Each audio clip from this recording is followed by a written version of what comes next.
AirDrop est une fonctionnalité intégrée dans les systèmes d'exploitation iOS et macOS d'Apple, qui facilite le partage de fichiers sans fil entre appareils Apple à proximité. Voici une description détaillée de cette fonctionnalité sur les Mac. C'est une technologie sans fil. AirDrop utilise le Wi-Fi et le Bluetooth pour créer une connexion peer-to-peer directe entre des appareils Apple, permettant un transfert de fichiers rapide et sécurisé. Facilité d'utilisation. AirDrop est conçu pour être intuitif et facile à utiliser. Les utilisateurs peuvent simplement faire glisser et déposer des fichiers sur l'icône AirDrop dans le Finder ou utiliser le menu de partage dans différentes applications pour envoyer des fichiers. Compatibilité. AirDrop fonctionne entre les Mac ainsi qu'entre les Mac et d'autres appareils Apple comme les iPhones, les iPads et les iPod Touch à condition qu'ils soient relativement proches l'un de l'autre. AirDrop n'a pas besoin d'une connexion Internet pour fonctionner car elle crée un lien direct entre les appareils. Au niveau de la sécurité et de la confidentialité, AirDrop utilise le chiffrement pour sécuriser les transferts. Les utilisateurs peuvent également régler leurs paramètres de visibilité sur AirDrop pour être découverts par tout le monde, seulement par les contacts ou par personne. Transfert rapide. AirDrop peut transférer des fichiers de toute taille rapidement, ce qui le rend idéal pour partager des photos, des vidéos, des documents et d'autres types de fichiers. Aucune configuration. AirDrop ne nécessite pas de configuration spéciale ou de logiciel supplémentaire pour fonctionner, en dehors d'avoir le Wi-Fi et le Bluetooth activés et être à portée de l'autre appareil. Prévisualisation et confirmation.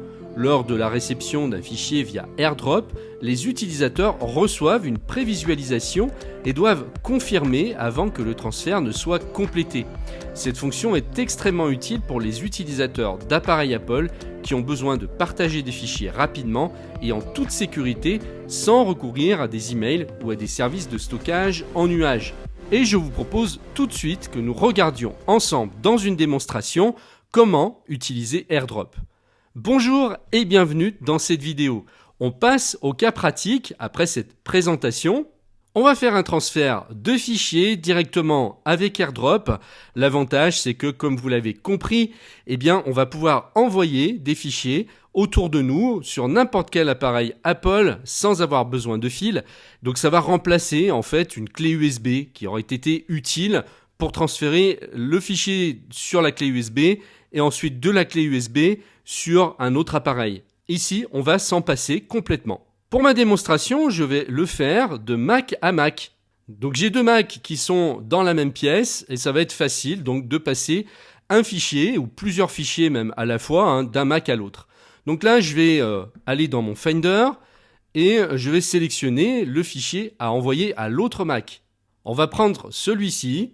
Donc une fois que je suis positionné sur mon fichier, je clique sur la petite icône ici, partager les éléments sélectionnés. Dans le menu qui s'affiche, je vais aller sélectionner AirDrop et je clique dessus.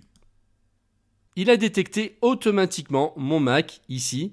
J'ai plus qu'à cliquer sur l'icône de mon second Mac. Et du côté de l'autre Mac, je vous montre maintenant ce qui apparaît. J'ai une petite fenêtre qui s'ouvre et qui me demande si je veux accepter ou non cet envoi de fichier. Donc je peux refuser, mais si j'accepte, voilà ce qui se passe.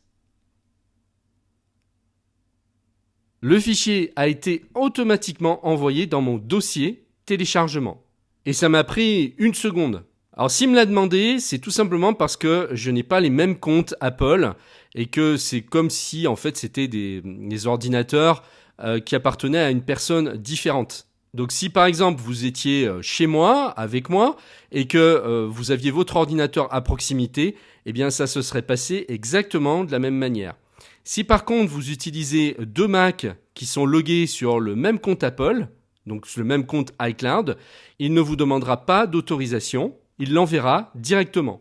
Je peux très bien le faire avec plusieurs fichiers et voire même des dossiers. On va faire un test sur un dossier qui contient 2 fichiers, donc ce dossier qui s'appelle vidéo, et je vais sélectionner en plus un autre fichier, celui-ci.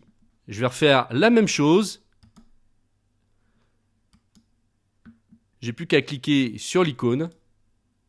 De l'autre côté, sur mon ordinateur, j'ai le même message qui s'affiche, refuser ou accepter. Et vous voyez qu'ici, j'ai bien une icône avec un dossier. J'accepte.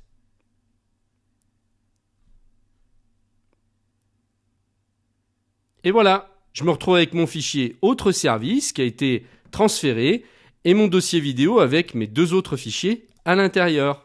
Il y a un côté presque magique avec cette fonctionnalité et personnellement, je m'en sers tous les jours.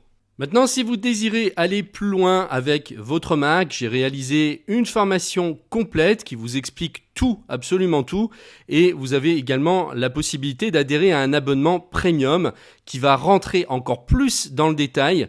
Donc vous pourrez carrément avoir des formations qui seront dédiées à chaque application. L'avantage de l'abonnement, c'est qu'il vous donne accès à la fois à la formation sur Mac qui compte plus de 122 vidéos et à la fois sur les autres formations qui ont été tournées sous Sonoma. Donc si vous voulez y accéder, je vous mets les liens en dessous de la vidéo et je vous retrouve tout de suite de l'autre côté.